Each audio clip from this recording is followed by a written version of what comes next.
huwag gawing biro lang. Isang salita, isang pangako, yan ang dala ko hanggang sa dulo. Kahit bagyo'y humarang sa daraanan, hindi ko ipagpapalit ang dangal kong dala-dala. Ang dangal kong dala-dala.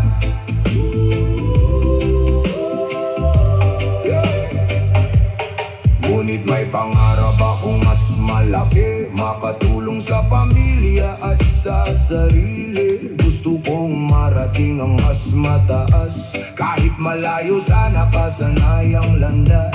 Pangarap kong magkaroon ng pangalan, hindi dahil sa